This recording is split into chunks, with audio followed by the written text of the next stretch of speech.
On this Memorial Day, a day dedicated to honoring those who've served and sacrificed for our nation, it's important to understand its roots. The first recorded observance of Memorial Day took place right here in Charleston, South Carolina, on May 1st, 1865, organized by formerly enslaved abolitionists and white missionaries. The event honored Union soldiers buried in a mass grave at what was then known as the Martyrs of the Race Course. Featuring a parade led by African-American children, a cemetery visit with flowers and speeches from Union officers, this historic gathering is widely regarded as the origin of Memorial Day. And tonight we explore the rich history behind this meaningful day. Joining us is Dr. Tamara Butler, the Executive Director of the Avery Research Center for African American History and Culture.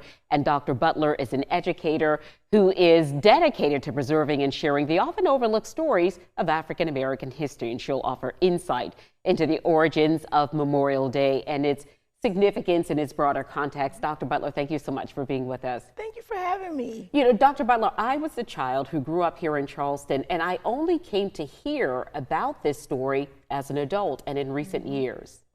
Yeah, I mean, I think most of us have. It's a new, not really a discovery, but it's a new uncovering. And so for us, I really want to give a shout out to the Association for the Study of African American Life and History, who just wrote an article last year documenting the same kind of connection of Memorial Day and Gullah Geechee communities. So thank you. Do you think that this is something that should be taught? I mean, is it actually in books, or is this story being shared by word of mouth, and as we can start to see it being uncovered more often, such as in the publication you're talking about? Yes. So I think there are a few books, that are probably outside of the reading scope of our K-12 students, but I'm thinking like Race and Reunion, that's written by David Blight, but also just the idea that we have people who are making these smaller publications. You're seeing it in memes and in reels. So my hope is that one day it will make it into our textbooks. There's also a couple of children's books. But in the formal textbook, you don't really see too much, even though the photographs are in the Library of Congress as well. So just getting it into our K-12 classrooms. Yeah.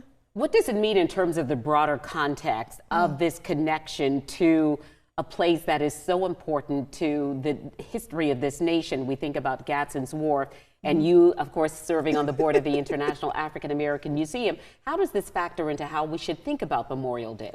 I think we should really think about the fact that formerly enslaved Africans really wanted to honor the lives of everyone, right? So understanding that the whole reason we get this Decoration Day is because they're honoring ancestors and also fallen Union soldiers. And so for us, oftentimes we think of that story, especially at a time like this when things are being kind of removed and erased, that we understand that African Americans have always been about promoting the life, the well-being of others. And so if we're going to tell the story that this is an American story, we want to really highlight the fact that we've really been at the core of that work.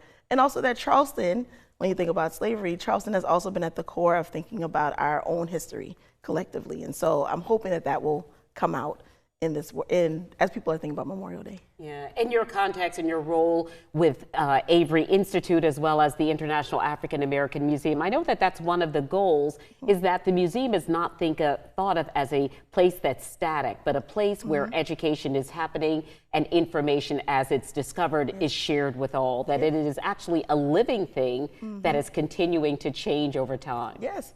I think that's the main thing. Sarah McKeeba Days writes that the South is a portal. And so I hope that people will continue to think of that as you come into Charleston, that you'll think about the fact that our history never stops.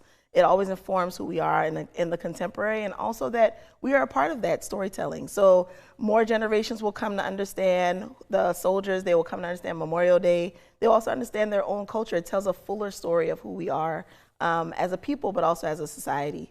And so my hope is that people see the South as kind of that entryway into understanding our history. Yeah, entryway in so many ways, right? Literally as well as figuratively. Right. Yeah. Yes. All right, Dr. Butler, thank you so much for your time. We appreciate the information. It's always good to see you. Thank you so much for having me. Thank you. And of course, we want you to stay right here with us. We are coming right back with more of News 2 at 4 after a quick break.